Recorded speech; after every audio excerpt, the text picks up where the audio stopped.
Hey guys, it's Lee in a fishbowl, and I am getting ready to start on my first official vlog about my journey through infertility. And so we're going to go all the way back to 2001, and I'll go forward pretty quickly. But the first vlog actually will bring you up to about the year 2009. So we're going to go through 8 years in like 5 minutes. So anyway, in 2001 in November, my husband and I got married. Had a beautiful wedding. It was a perfect day. And about a year later, we started contemplating starting our family. We knew from the get-go. We dated for like 5 years and were engaged for another year. So we had been together quite a while, and we knew from the get-go that we were ready to have kids, and we just wanted to kind of at least get through that first year of marriage. My husband was a pastor at the time at a small church, and so it was his first job in the ministry, and things were kind of hectic anyway. So we kind of gave ourselves that first year to kind of get into our marriage groove and our ministry groove, and then we started talking about having kids. And so we decided we would start around January of 2000 and let me think, 2002. No, 2003. Sorry, that would, yeah, so it was a year and a half. So 2003. And so we kind of started just trying, like any other young married couple would. I was very innocent, and I had no clue how a child was created. I mean, I knew the basics, that there's a sperm and there's an egg and they come together, and I knew exactly what we had to do to get that, but I did not know the details and the real logistics of the timing and everything. So anyway, we started doing our thing. A couple of months went by and nothing. And I should preface this by saying I was on birth control from our honeymoon, or right before our honeymoon, until January. No, well, December, I think. And then I got off birth control. So the first few months off birth control, we just did what we wanted to do, and there was nothing. I didn't know anything about fertile cervical mucus. I didn't know anything about temping. I didn't know anything about charting. I didn't know anything about OPKs or any of that stuff. So it was like perfect bliss in trying. So we just tried and had no luck. And so about June or July, I was going for my checkup, and so I mentioned to the doctor, to the OB, that we were going to that we were trying. And so she said that typically she won't treat anybody until they've been trying for near a year with no success. So we just kept on trying, and then about that same time, it was probably June or July, I discovered Fertility Friend website and Baby Center. And so I joined both of those and really began like just like a sponge, like absorbing all this information about fertility. Began taking my temperature. I think I used OPKs. It was so long ago, I really can't remember. I'm pretty sure I used a few. But I definitely was taking my temperature, and I was definitely checking my mucus and all that. And so we kind of were getting closer to understanding the timing of it all. And so we started timing it a little bit better. And of course, with that, I felt even more confident that it was going to happen pretty quickly. And so September rolled around in 2003, and I was late for my period.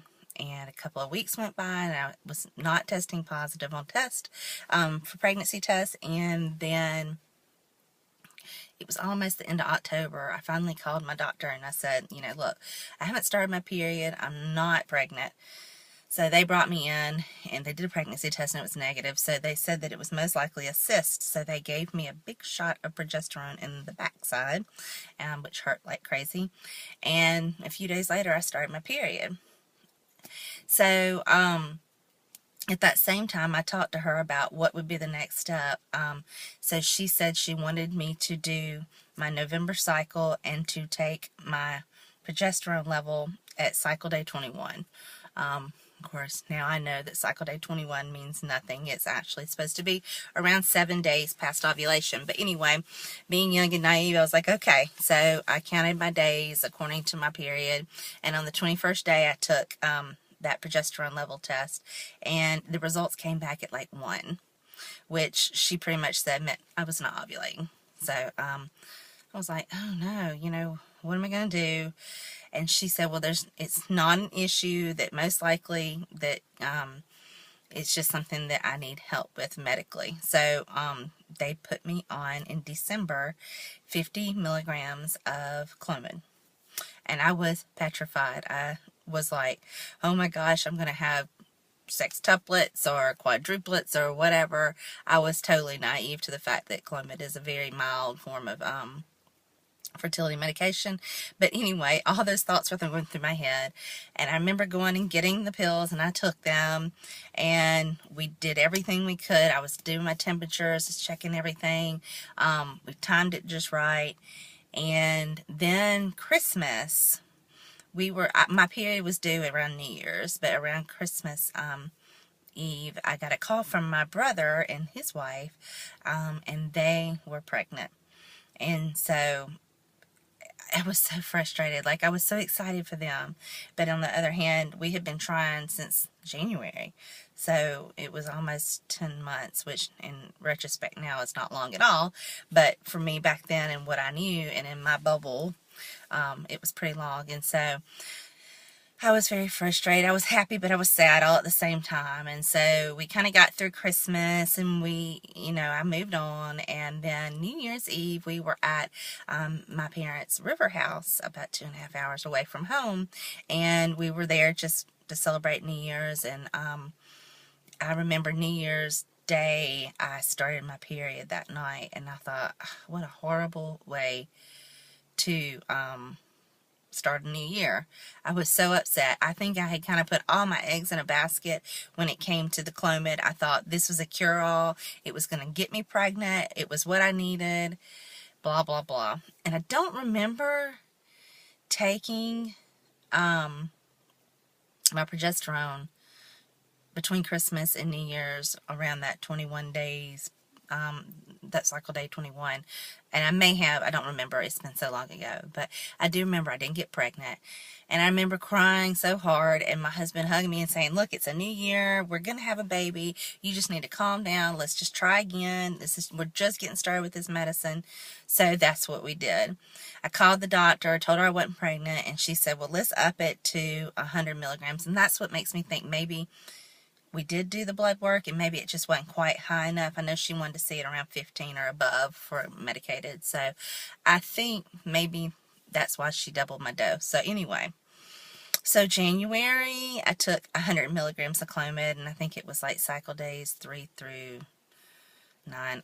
Gosh, that was so long ago, and I don't have those charts from my fertility friend, because once I had my son, I kind of didn't use Fertility Friend, and I lost my account, and I can't find it.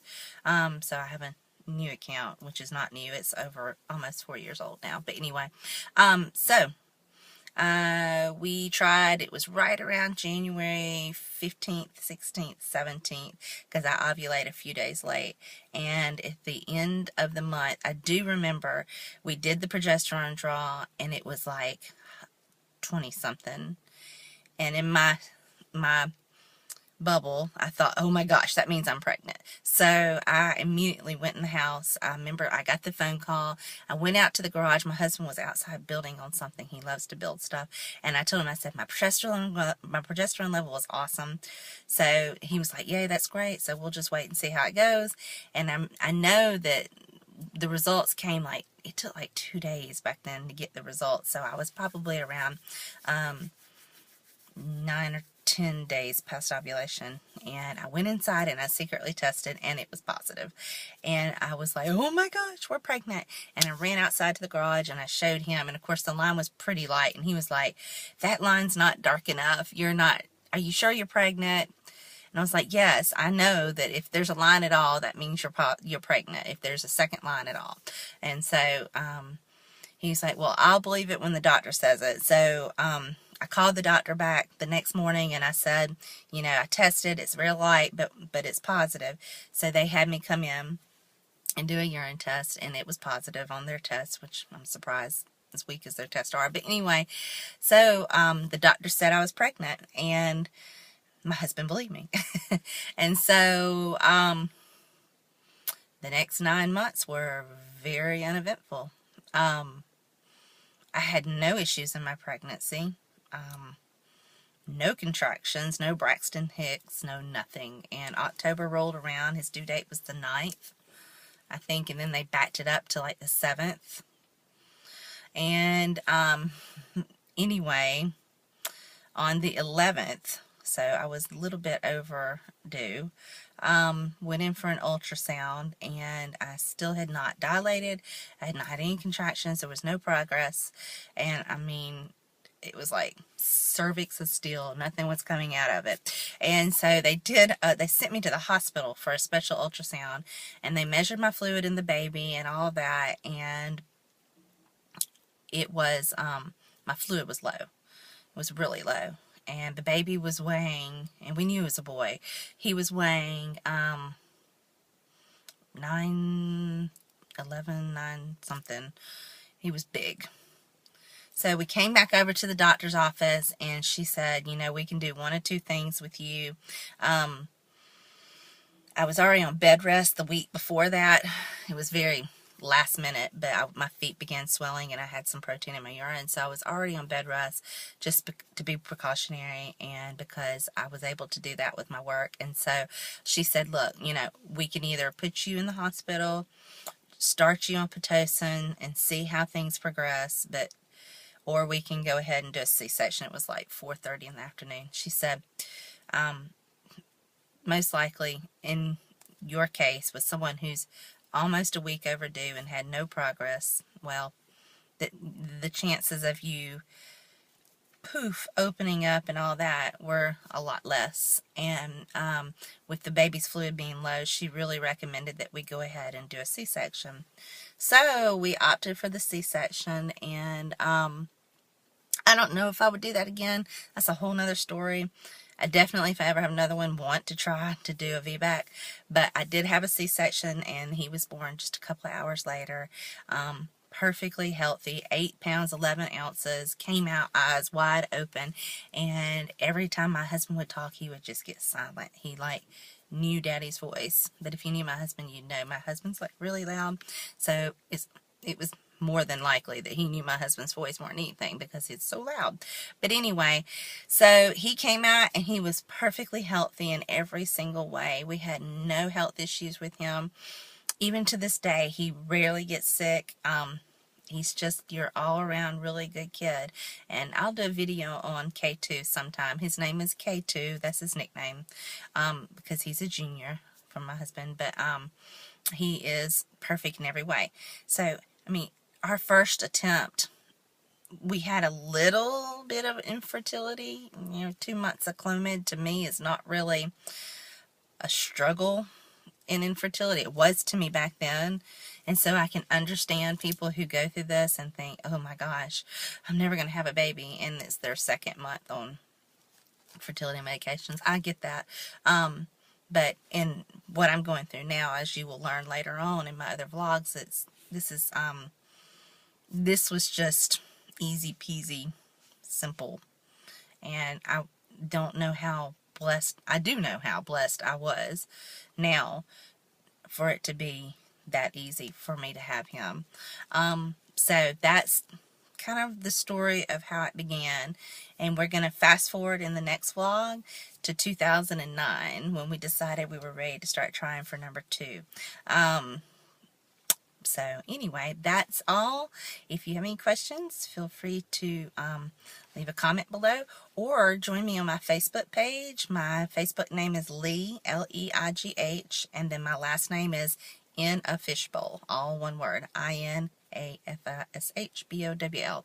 Lee in a fishbowl. So come find me and add me and share your experiences with infertility with me. Thanks. See you later. Bye.